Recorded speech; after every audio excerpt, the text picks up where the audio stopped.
get back into full screen here. Okay, so I want to give people a few seconds here to show up, but Tom, how you feeling? Very well. Welcome to my kitchen, listeners. Okay. So yeah, this is gonna be a little more relaxed than the normal thing that we were just doing here. All right, I see that we are popping up here on YouTube.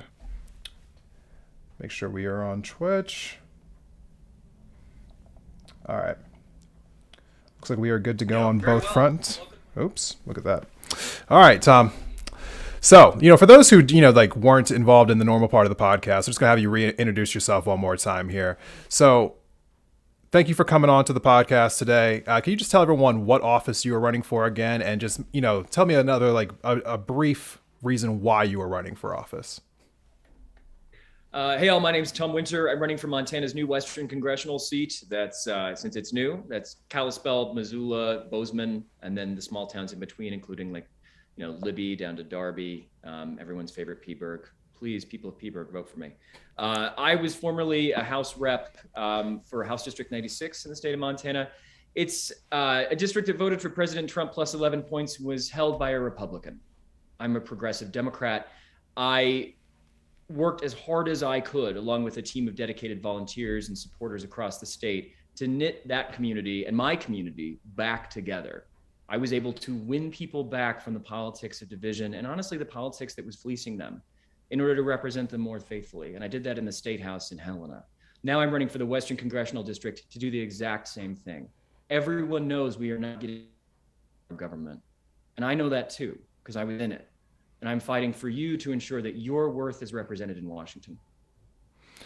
So, one of the things that you had talked about, again, in your platform, because I love going back to people's platforms when it comes to, these kind of conversations, you had put down outcomes over ideologies. So I have to imagine, since that's on your platform, that's something that's very important to you. Can you kind of expand exactly into what that means as far as how you see it and how that turns into policy? Yeah, I don't care if you're conservative or liberal or progressive or whatever. And I don't care that I am. I care about putting money in your pocket and making sure government works for you. That's it. There is no time to argue anymore over these, honestly, the petty differences of these labels. I recently heard someone say to me that they were, well, I'm a conservative, so I don't support unions. And I just wanted, and with respect, I wanted to say, and I did a little bit, please do not allow this label that is just pretty much made up by Fox News or CNN or whatever to dictate what you believe your value and the worth of you and your neighbor's work is. We need to stop allowing these labels to mean that we think one thing. It should be the other way around. We cannot allow anymore the tail to wag the dog. I just want to ensure that you are fairly represented and that your community experiences broadly shared wealth due to the hard work that you all do. That is the job of government, to protect your work and your value in the face of billionaires and corporations that will take advantage of you and the government as much as possible. So when we say outcomes over ideology, that's all. I am a progressive, but one of the progressive values that I believe is that it doesn't matter about the ideology, it matters about the outcome. So if I am elected and when I'm finished, and hopefully it would be soon because working in government is very difficult, if your community is better, if you are more safe and prosperous and you believe that your family is better off, I've done my job. Everything else doesn't matter. Okay. So I think the next thing I want to ask you about, talking about, not caring about someone is a Democrat, Republican, progressive, conservative. You are running in a district that I think, to my understanding, has more conservatives in it than liberals. People who vote Republican versus people who vote Democrat is what I'm trying to say. There is a palpable political divide in our country right now between the left and the right. When you are out on the campaign trail, how exactly do you address that divide, and how do you try to win over voters who are maybe, either in the center or on the right, and how do you bridge that gap? Well, I think, disagreeing with the questioner, but, more than conservatives or liberals or whatever divide, there's more independents in Montana than anything. And we need to focus on, it's not, and when I say that, I don't mean the middle. I think centrism is kind of, it's a made up concept, honestly. But when I'm talking to people, and I might be concerned that they might be harder to reach, it doesn't really matter. I ask the same question. Do you think you deserve childcare that doesn't bankrupt you? Do you think that your grandparents who worked hard their entire lives and paid into Social Security, do you think they deserve dentures or hearing aids? Do you think that you and your family and your children's futures should be safe from a climate-induced wildfire that will burn down your neighborhood? Do you think you deserve clean water, or not to die waiting for a hospital bed because you can't afford to pay for it? Almost everyone will say, yes, I deserve something better. That's how you win people over. People know the worth of themselves and their communities. They might have different ways of expressing it, but I'm fighting for your worth and value. And so that is how you get across to people. We actually broadly agree on so much. And I should say too, I'll politicize it too. President Biden's Build Back Better agenda, the one that has been stalled for a while in Congress, is broadly popular.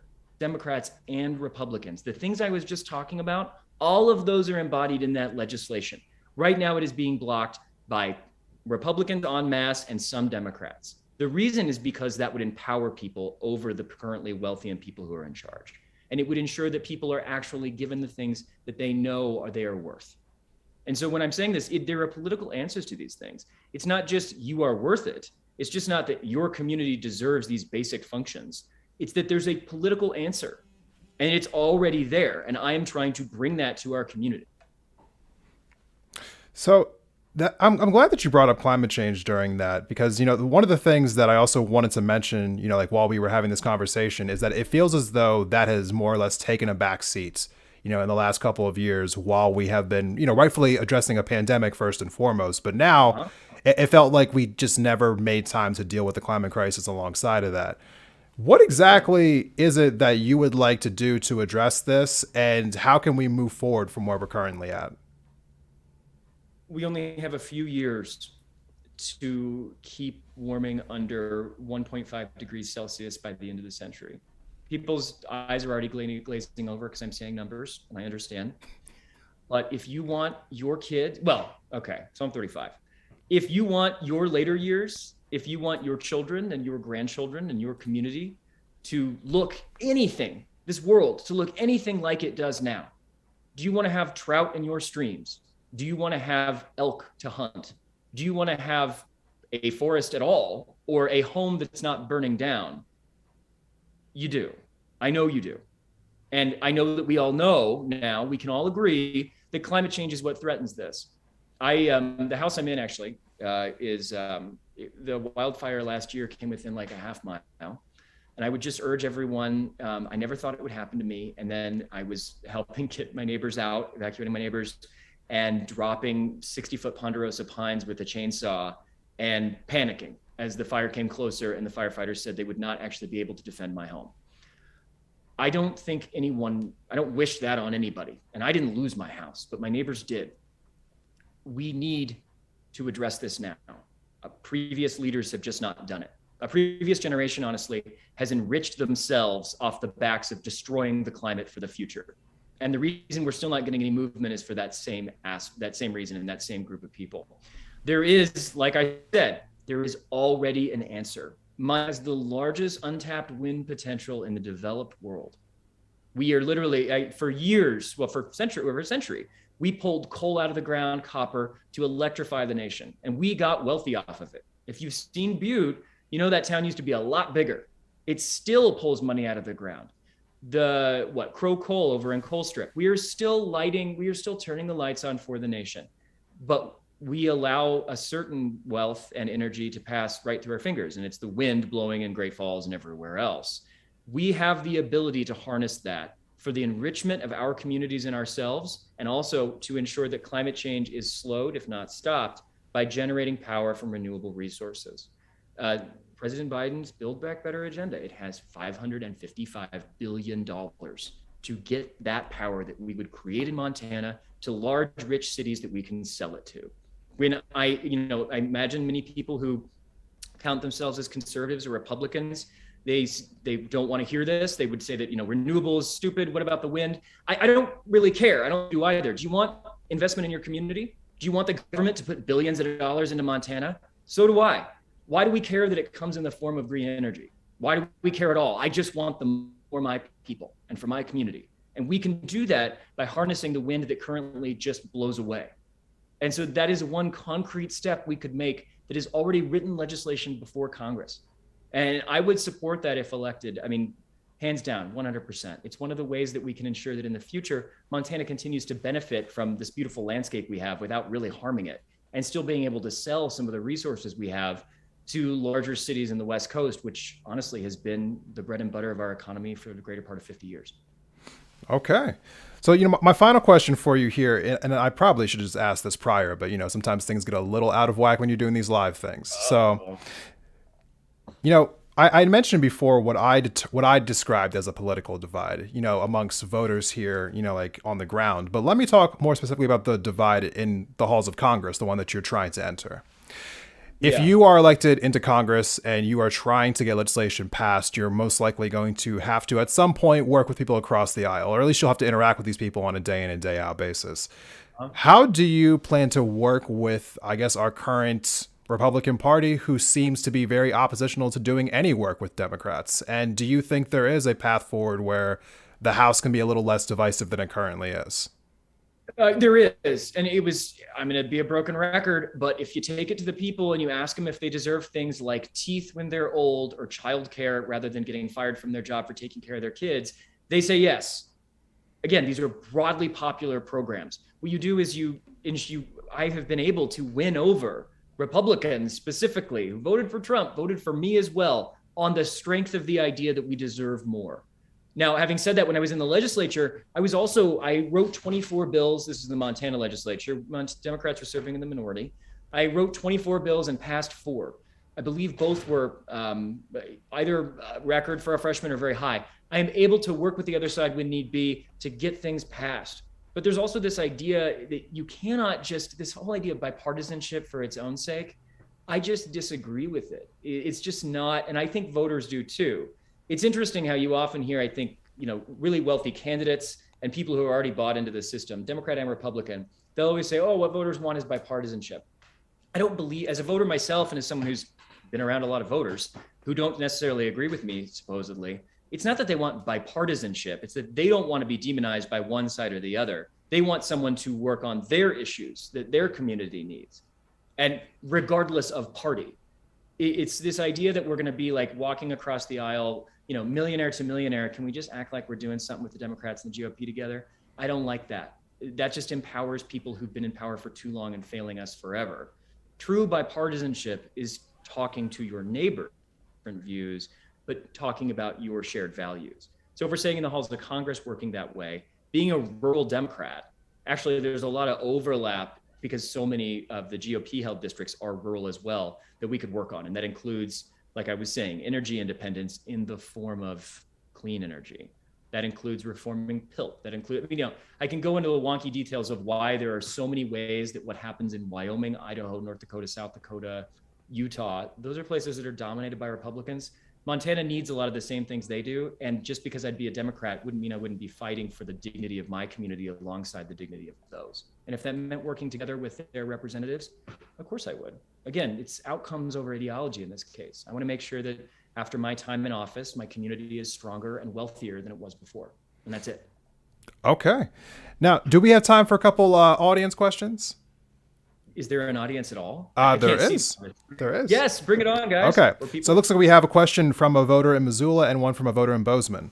So I'm going to start with the one in Missoula first because I saw that question come in first. It looks like they came in a little bit late, but they wanted to also hear exactly why it is that, that you're deciding to run for Congress. Oh, keeping the excitement going can be difficult. This is a voter in Missoula, right? Yes. Yeah, but it's still there. And like I was saying before, I'm excited to do this because I have done this before. Winning over your community and knitting it back together so that we ensure that we are working toward a common goal of a broadly shared prosperity for all of us. Is there anything more vital right now? I mean, who's waking up every day and saying things are going well? I don't think anyone is. And it, leads to a lot of anger and I think grievance and grievance politics. And we have a possibility of fixing that by offering a different option, by confidently expressing our values as a community, regardless of where they fit on the political spectrum, and then following through. And our campaign's trying to do that. And I'm excited to bring that to people. And also, I'll be in Missoula tomorrow. So if you're in Missoula and want to find me, you can find me on social media. Like, give me a call or shoot me a DM. And if you have ideas as well, what faces our communities are existential threats. It's not just a bunch of rich people moving here, making it impossible to find a house. It's also that the neighborhoods they're moving in and making unaffordable, they could be on fire in 20 years. We face existential threats to every aspect of the way we do things in Western Montana. And I want to be here to do them better. Okay. And from our commentator, or from our person in chat from Bozeman, how are you planning to build power and solidarity with groups who are already and will continue to be affected by the climate crisis most directly? Thinking of our indigenous communities specifically.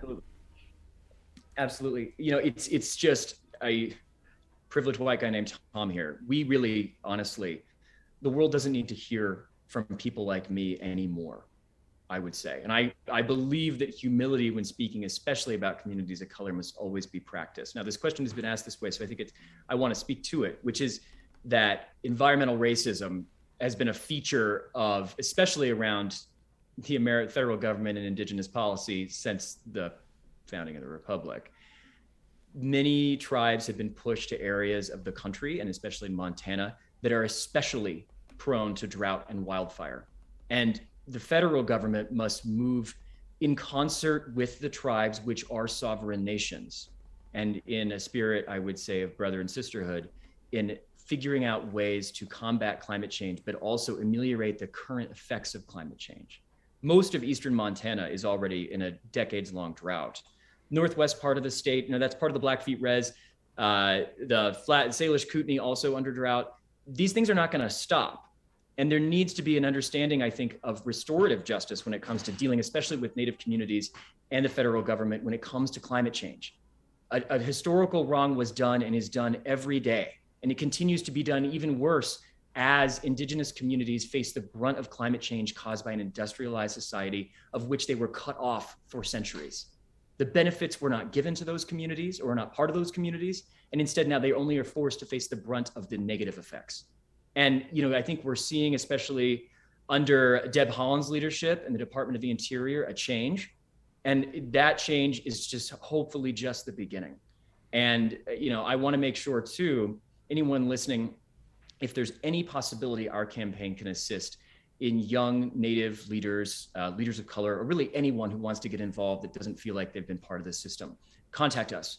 We have done this before. We would love to connect you with local, regional, and national organizations that can assist you. We'll do everything we can to do the same.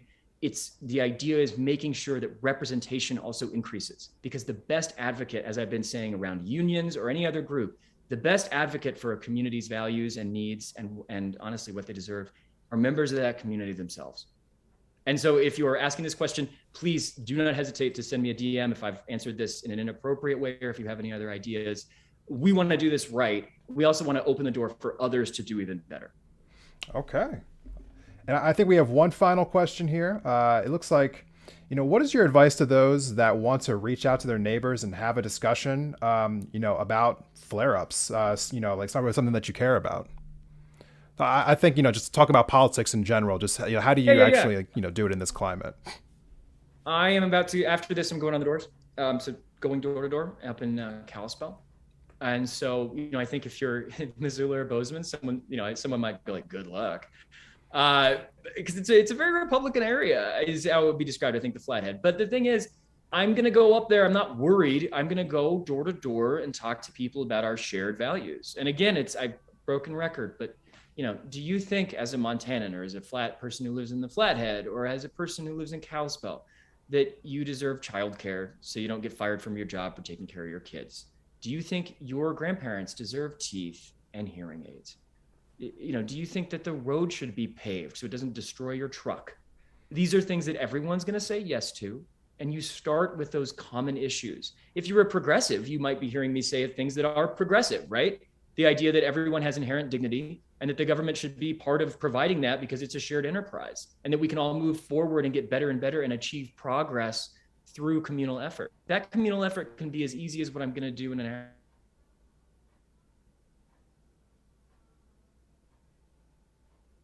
Your name.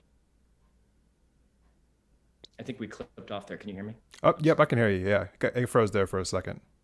Sorry, another thing you can do if you're advocating for anything with your neighbors is my internet costs $250 and it's still terrible because I live near Polson. So please, God, advocate for better internet. It's broadband internet is an actual part of infrastructure now. And do not let anyone over the age of 40 tell you it's different from roads. It's just as important to be able to have internet to do your job.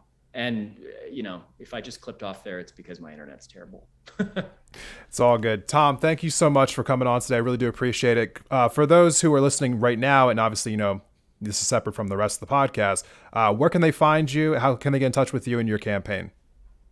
Okay, so if you're on social media, you probably already know how to find me. I'm on all those things, Instagram, Facebook, Twitter, not TikTok because I'm still so old. Send me a DM, everybody. Interact with your representative or your representative to be or your wannabe representative. Winter for Montana, all spell out, Winter for Montana is our website. You can email us there. My phone number is not hard to find in the community. I one time made the mistake of giving it out in a podcast, and then I just got a bunch of people yelling at me. Yikes. From out of state. So I'm not going to give my phone number out here, but it's easy to find. And call me, really. These issues that we're facing are faced by our entire community together. And the only way we can fix them is by working together as well. And that includes feeling comfortable and having representatives that you think you can just talk to about your problems that you're facing and ways to fix it. And I am here and will answer those questions actually myself as the candidate. We have staff, but I do that myself. So please interact with us as much as you can. The only way that I can do this well and affect our political process in a positive way, even if the outcome is that we lose, is by knowing what's going on in your community and putting out ideas on how to fix it. So if you have ideas, if you have problems, please contact us. We're around. All right, perfect. For those of you who are watching live right now, Tom and I just had an entirely full podcast, which will be out on Apple Podcasts, Spotify, and the full video will be up on YouTube later this week. So be on the lookout for that. Make sure you subscribe to the channels so that you do not miss that. As well, before we check out, also want to remind people that the primary is when exactly, Tom? It's the first week of June, everybody, but we are blessed in Montana with mail ballots as well. They will be in your mailbox very soon. So the voting process is beginning in earnest. Please reach out to the candidates, inform yourselves. It's our job to inform you as well, but make sure you vote either by mail or in person by the first week of June. All right. Thank you so much, everyone, for tuning into this live portion. Please go check out the podcast. We will see you in the next one. Take care. Thank you so much. It was a pleasure.